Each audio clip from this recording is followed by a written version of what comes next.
લોકસભાની ચૂંટણીને લઈને જિલ્લા ચૂંટણી તંત્ર દ્વારા તમામ સ્થળે કામગીરી હાથ ધરવામાં આવી છે.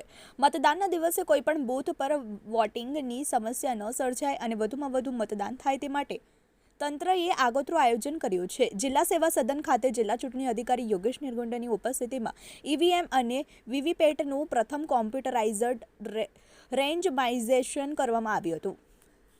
દાહોદ જિલ્લાની 6 વિધાનસભાઓમાં કુલ 1672 મતદાન મથક માટે ફર્સ્ટ રેન્ડમાઇઝેશન દ્વારા 4176 ઈવીએમ અને 2255 વીવીપેટની ફાળવણી કરવામાં આવશે.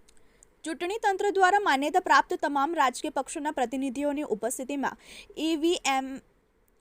ઈએમએસ સોફ્ટવેરની મદદથી રેન્ડમાઇઝેશન પ્રક્રિયા હાથ ધરાઈ હતી, જેની યાદી પણ તમામ પક્ષને તંત્ર દ્વારા સોંપવામાં આવી હતી. રેન્ડમાઇઝ કરાયેલા ઈવીએમ જિલ્લાની તમામ વિધાનસભાઓમાં એઆરઓને સુપ્રત કરવામાં આવશે તેમજ આ ઈવીએમ જે તે વિધાનસભાના નિયત અધિકારીઓ દ્વારા સ્ટ્રોંગ રૂમમાં સંગ્રહ કરવામાં આવશે. જિલ્લા ચૂંટણી અધિકારી શ્રી યોગેશ નિરગુંડેએ જણાવ્યું હતું કે રાજ્યમાં આગામી તારીખ 7મી મેના રોજ લોકસભાની ચૂંટણીનું મતદાન યોજાનાર છે, જેમાં રાષ્ટ્રીય અને રાજ્ય કક્ષાના માન્યતા પ્રાપ્ત રાજકીય પક્ષોના પ્રતિનિધિઓની ઉપસ્થિતિમાં આજે ફર્સ્ટ રેન્ડમાઇઝેશન કરાયું છે. રેન્ડમાઇઝ્ડ ઈવીએમની યાદી માન્યતા પ્રાપ્ત રાજકીય પક્ષોને પૂરી પાડવામાં આવી છે. દાહોદ જિલ્લાના ચૂંટણી તંત્રના ઈવીએમ વીવીપેટ વેરહાઉસ ખાતે સંગ્રહિત તમામ ઈવીએમ મશીન એફએલસી ચેકિંગ થયેલા છે.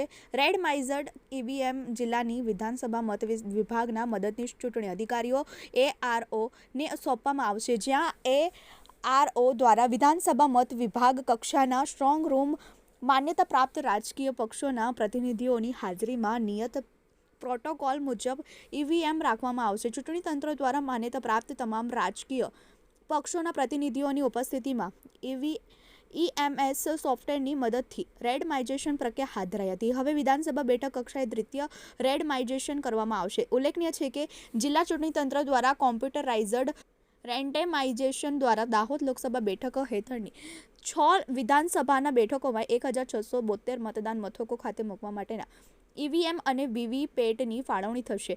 તમામ વિધાનસભાના બેઠકોમાં તેમને ફાળવવામાં આવેલા મતદાન યંત્રો વીવીપેટના સુરક્ષિત સંગ્રહ માટે ચુસ્ત પોલીસ બંદોબસ્ત તથા સીસીટીવી કેમેરા સાથે સ્ટ્રોંગ રૂમ્સ ઊભા કરવામાં આવ્યા છે.